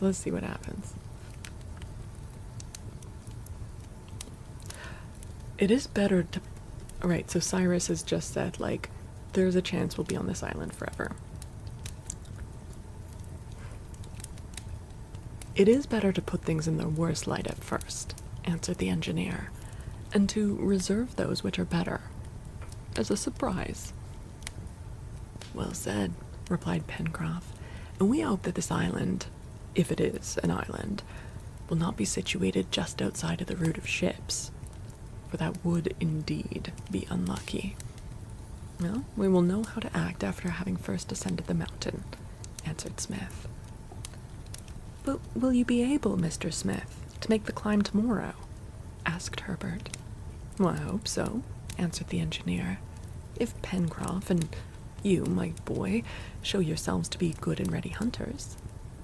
Mr. Smith, said the sailor, since you are speaking of game, if when I come back I am as sure of getting it roasted as I am of bringing it. Bring it nevertheless, interrupted Smith. It was now agreed that the engineer and the reporter should spend the day at the Chimneys in order to examine the shore and the plateau, while Neb, Herbert, and the sailor were to return to the forest, renew the supply of wood, and lay hands on every bird and beast that should cross their paths. So, at 6 o'clock, the party left, Herbert confident, Neb happy, and Pencroff muttering to himself, "If, when I get back, I find a fire in the house, it will have been the lightning that lit it." The three climbed the bank, and having reached the turn in the river, the sailor stopped and said to his companions, "Shall we begin as hunters or wood choppers?" "Hunters," answered Herbert. "See Top, who is already at it." "Let us hunt then," replied the sailor, "and on our return here we will lay in our stock of wood." I'm sorry, sometimes I am making Herbert, sometimes I'm overcorrecting from like the older man voices to try to make him sound like a teenage boy, but I'm making him sound like a little too femmy sometimes. It's a mistake. This said, the party made 3 clubs for themselves and followed Top, who was jumping about in the high grass. This time, the hunters, instead of following the course of the stream, struck at once into the depths of the forests. The trees were, for the most part, of the pine family, and in certain places, where they stood in small groups, they were of such a size as to indicate that this country was in a higher latitude than the engineer supposed. Some openings, bristling with stumps decayed by the weather, were covered with dead timber which formed an inexhaustible reserve of firewood. Then, the opening passed, the underwood became so thick as to be nearly impenetrable. To guide oneself among these great trees without any beaten path was very difficult, so the sailor from time to time blazed the route by breaking branches in a manner easily recognizable. But perhaps they would have done better to have followed the water course as in the first instance, as, after an hour's march, no game had been taken. Top, running under the low boughs, only flushed birds that were unapproachable. Even the curlews were invisible, and it seemed likely that the sailor would be obliged to return to that swampy place where he had fished for tetras with such good luck. "Well, Pencroff," said Neb sarcastically, "if this is all the game you promised to carry back to my master, it won't take much fire to roast it." "Wait a bit, Neb," answered the sailor. "It won't be game that will be wanting on our return." "Don't you believe in Mr. Smith?" "Yes." "But you don't believe he will make a fire?" "I will believe that when the wood is blazing in the fireplace." "It will blaze then, for my master has said so." "Well, we'll see." Meanwhile, the sun had not yet risen to its highest point above the horizon. The exploration went on and was signalized by Herbert's discovery of a tree bearing edible fruit. It was the pistachio pine, which bears an excellent nut, much liked in the temperate regions of America and Europe. These nuts were perfectly ripe, and Herbert showed them to his companions, who feasted on them. "Well," said Pencroff, "seaweed for bread, raw mussels for meat, and nuts for dessert. That's a sort of dinner for men who haven't a match in their pocket." "It's not worthwhile complaining," replied Herbert. "I don't complain, my boy. I simply repeat that the meat is a little too scant in this sort of meal." "Top has seen something," cried Neb, running toward a thicket into which the dog had disappeared, barking. With the dog's barks were mingled singular gruntings. The sailor and Herbert had followed Neb. If it was game, this was not the time to discuss how to cook it, but rather how to secure it. The hunters, on entering the brush, saw Top struggling with an animal which he held by the ear. This quadruped was a species of pig, about 2.5 feet long, of a brownish-black color, somewhat lighter under the belly, having harsh and somewhat scanty hair, and its toes at this time strongly grasping the soil, seemed joined together by membranes. Herbert thought that he recognized in this animal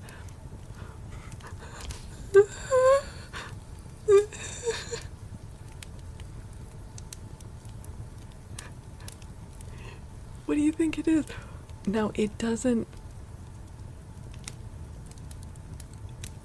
say the name that I know it as, but what does this sound like to you?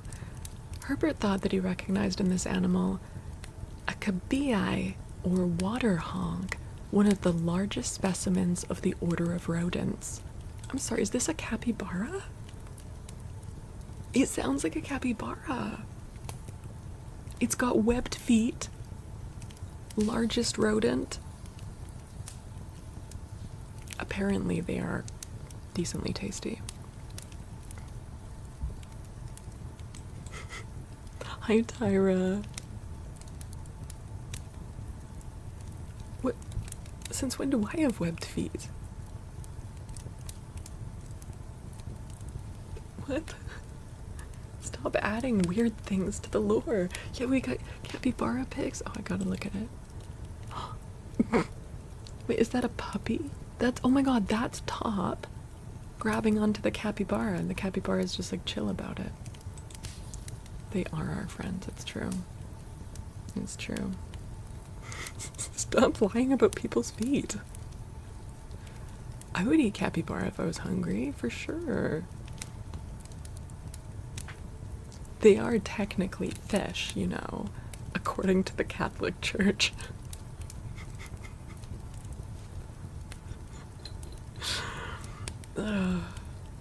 She does? Oh, okay.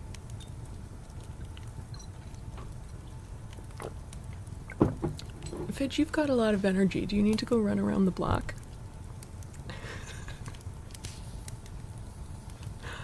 Hi, CS. Good to see you. Okay, let's see. This is what it sounds like to me. Well, wait, let me Google cabiai. Cabiai. And let's see if that is indeed a capybara. Oh my god. Obsolete spelling of capybara.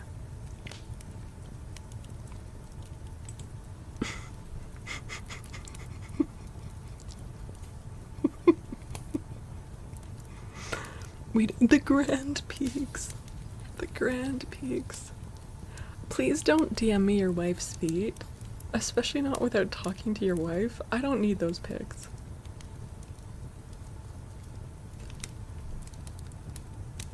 I'm just, this is gonna be, you fucked up because now I can hold this over your head forever and be like, if you don't behave, Buddha, I'm gonna tell your wife that you were offering to DM her feet to people.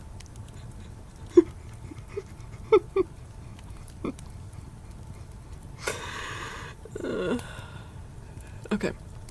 You guys, they've caught a capybara. Okay. Herbert thought that he recognized in this animal a cabiai, or water hog, one of the largest specimens of the order of rodents. The water hog did not fight the dog. They're so chill. Its great eyes, deep sank in thick layers of fat, rolled stupidly from side to side. Nim, it's your moment. Hold on.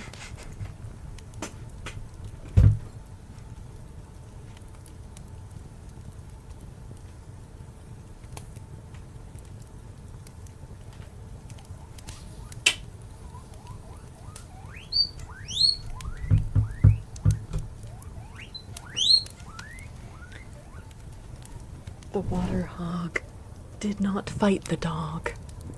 Its great eyes, deep sank in thick layers of fat, rolled stupidly from side to side. You did great. You did great. Good job. Good job. You did great. You did great too, Cloud. It's just, I thought the description fit Nim a little more accurately.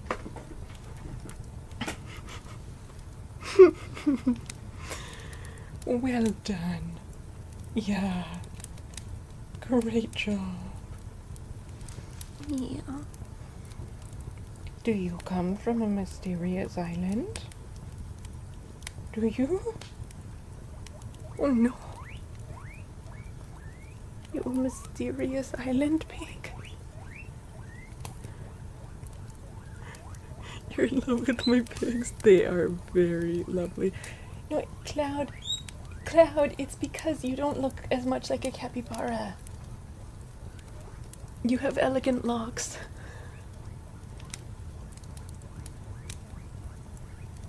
Cloud, it's okay. I'm not giving her food.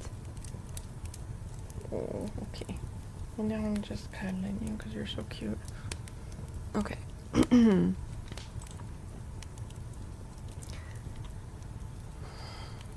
And Neb, grasping his club And Neb, grasping his club firmly, was about to knock the beast down when the latter tore loose from Top, leaving a piece of his ear in the dog's mouth, and uttering a vigorous grunt, rushed against an overset Herbert and disappeared in the wood. Did you do all that? Oh no. The beggar, cried Pencroff, as all three darted after the hog. But just as they had come up to it again, the water hog disappeared under the surface of a large pond, overshadowed by tall, ancient pines.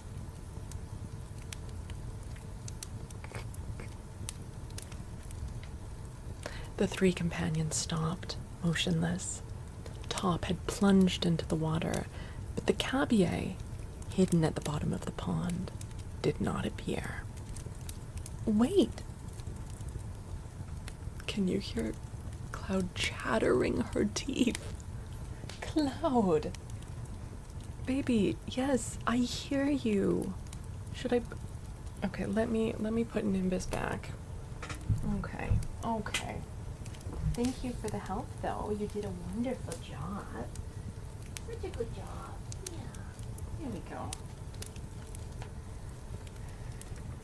She's such a star. Such a star.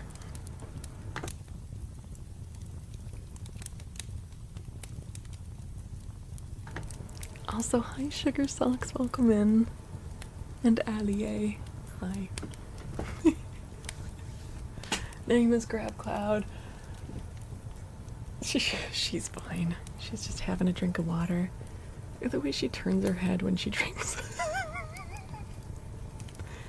A lot of my guinea pigs have had like a specific side, like they'll only turn their head to the left or only to the right when they drink water.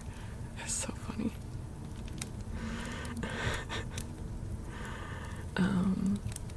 You can't hear anything from all the bitch that you're going to? Good. Go to fuck to sleep. Okay. Sorry for that diversion. sorry, not sorry. Wait, said the boy. He'll have to come to the surface to breathe. Won't he drown? Asked Neb. No, answered Herbert, since he is fin-toed and almost amphibious. But watch for him. Top remained in the water, and Pencroff and his companions took stations upon the bank to cut off the animal's retreat, while the dog swam to and fro, looking for him. Herbert was not mistaken. In a few minutes, the animal came up again to the surface. Top was upon him at once, keeping him from diving again, and a moment later, the cavalier, dragged to the shore, was struck down by a blow from Neb's club. "Hurrah!" cried Pencroff with all his heart. "Nothing but a clear fire, and this gnar shall be gnawed to the bone."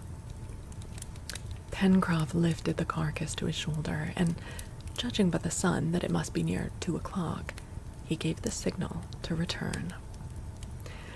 Dude, if they have capybaras there, that's actually really good for other things as well, because their hide is quite good.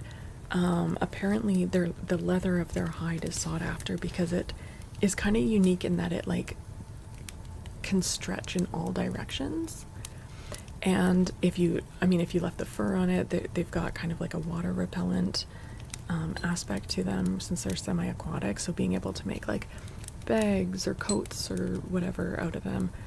Look, I love capybaras, but like if you're on an island and gonna die otherwise, I don't know.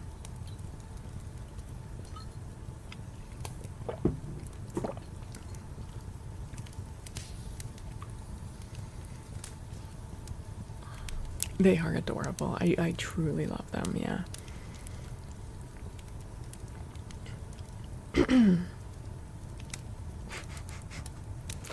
Okay.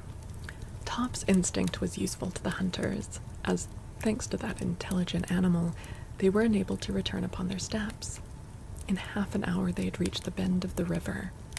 There, as before, Pencroff quickly constructed a raft, although, lacking fire, this seemed to him a useless job, and with the raft keeping the current, they returned towards the chimneys. But the sailor had not gone 50 paces when he stopped and gave utterance anew to a tremendous hurrah, and, extending his hand towards the angle of the cliff, "Herbert! Neb! See!" he cried. Smoke was escaping and curling above the rocks. End of chapter. Hell yeah! Now what do we think? Did Cyrus actually make fire with some, ingenious skill? Or did he have some matches hidden on him that he used to light the fire, but he's gonna lie and say that he did it with twigs? I don't know why I'm even bringing that up as an option, because he seems like a pretty stand-up guy. He's not shown himself to be deceptive, so... Artax, what the heck? Thank you for 9,000 bits. Thank you, Artax. Oh my god.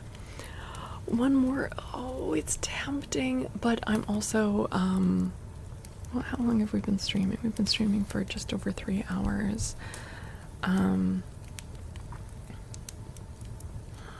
It's just that we were not able to do very much ASMR last time. See the Wizard of Oz. Dry matches. Well, the match case that Pencroff lost, he said was like a waterproof metal box that keeps your matches dry. So theoretically, he could have had dry matches. Heartbroken about the Grand Pig. I'm sorry. You're not. There's several characters. It's true, M. Horn. Well, there's 5 men and a dog. 5 men and a dog. Yeah, because my back has been really sore. I put pain cream on it right before stream, but I'm probably due for a stretch, and I don't think it's gonna hold out for like a super long stream, but it would be nice to be able to do like an hour anyways of ASMR after this. So yeah, I think we're gonna wrap up after these 3 chapters. We're keeping a steady pace. Strike wheel lighters are older than matches? Really? Wait, like with a reserve of fuel in them, or just to create sparks?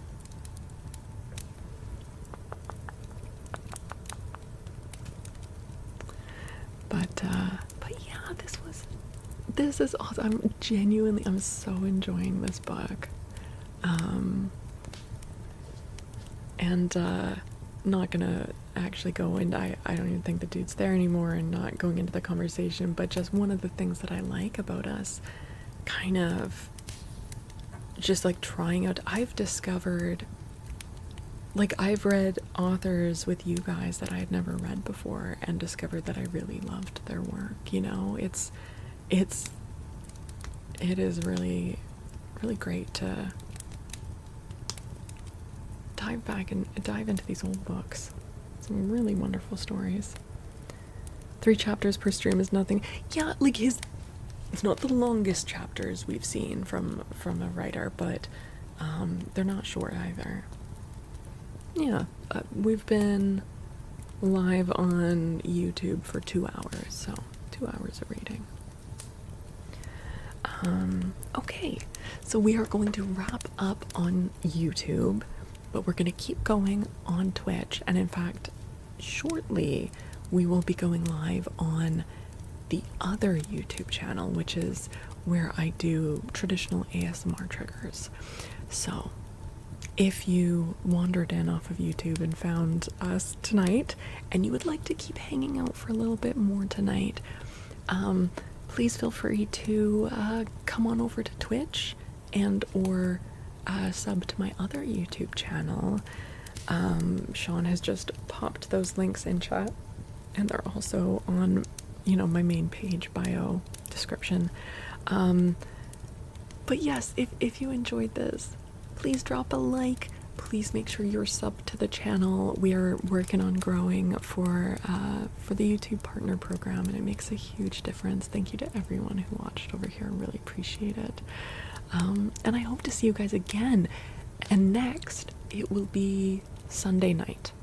Sunday night, I will be back reading some more of The Mysterious Island here on this YouTube channel. So I hope to see you there.